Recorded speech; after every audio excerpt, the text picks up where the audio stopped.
Okay, when a plant gets too tall, we'll take it out and transplant it into our garden or into its own pot. It's like if we grow a tree and it gets like this tall, then we'll probably take it out and then transplant it into something else. And then we might grow some flowers and it'll be watered, you know. But here's what I'm going to do. I'm going to create a watering system. So I'm going to have like little wires, you know, standing this thing. It's like this little funnel, you know, so that there's these little tubes. And then I pour it in this funnel that separates into tubes. And so it's like raining, sort of. So it doesn't just go directly into the ground, so it sort of rains. So this is an experiment. It's not exactly a terrarium. It's not really an enjoyment terrarium. It's sort of an experiment and an enjoyment terrarium. Kind of science related thing too. I want to simulate rain as much as we can. Because I mean, if rain's not happening, you won't get the whole idea, you know? Because it won't be raining, you know? It'll just be going into the soil. So we want it to rain, so we want to see what happens when it hits the leaves and what it does to the plants when it rains and stuff like that. Since rain would be fine, because somehow forests managed to grow with rain. So I'm kind of planning that like a tropical rainforest / savanna, you know. That's really neat.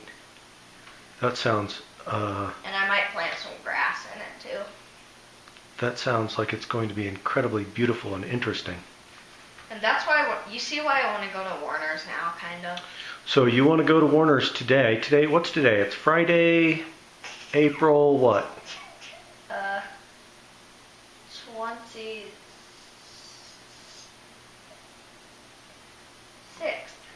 26th, is it?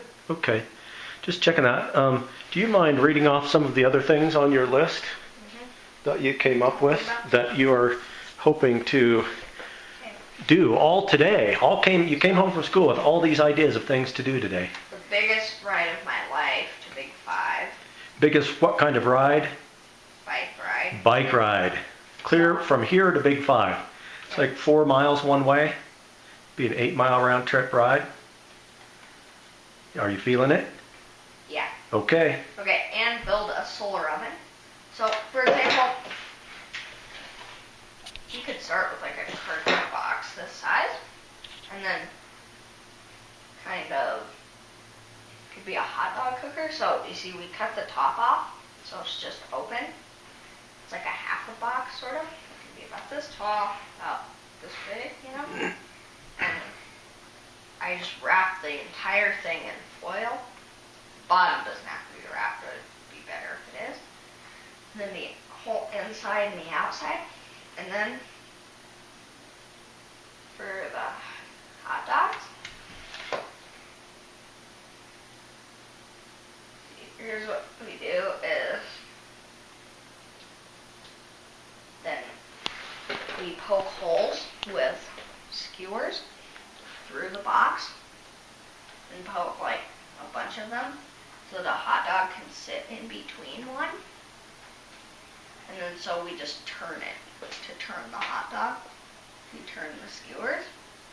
And you see the solar cooker, the sun shines down into the foil.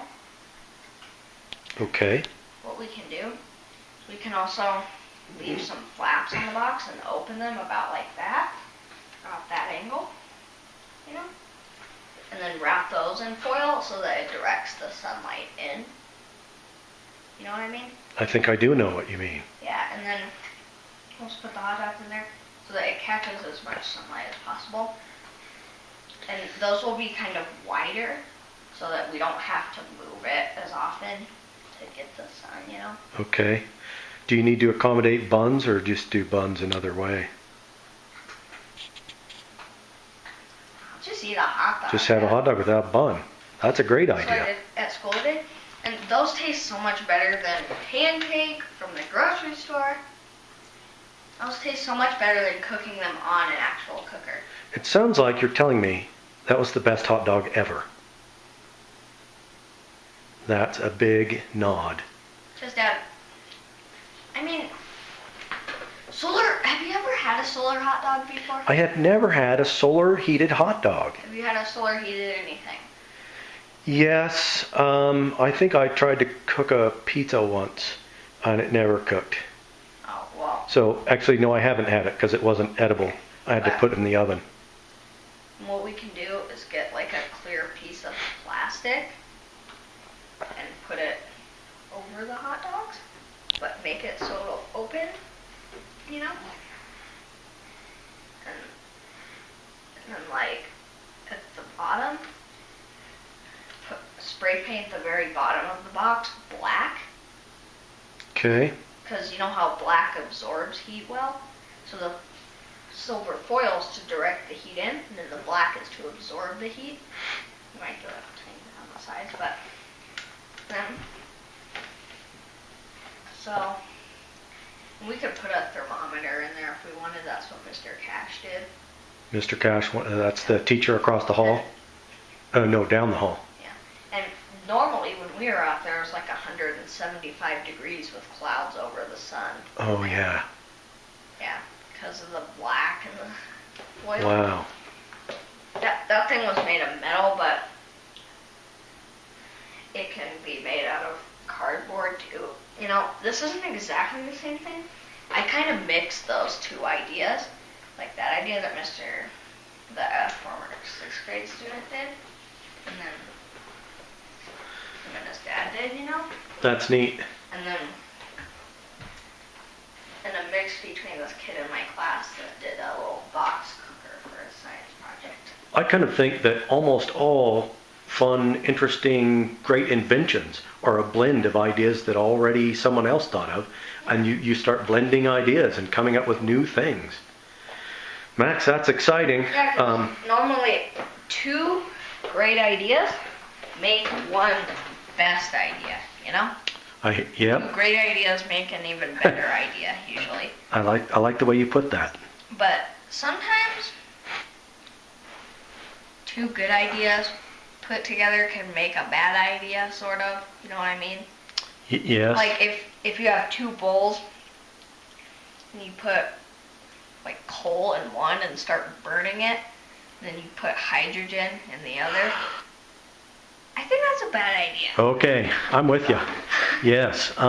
So I'm getting the feeling you're not out of things you want to do today. So do you have more things you want to tell me about now, or shall we just get started doing things? Get started. Okay, thank you, Max.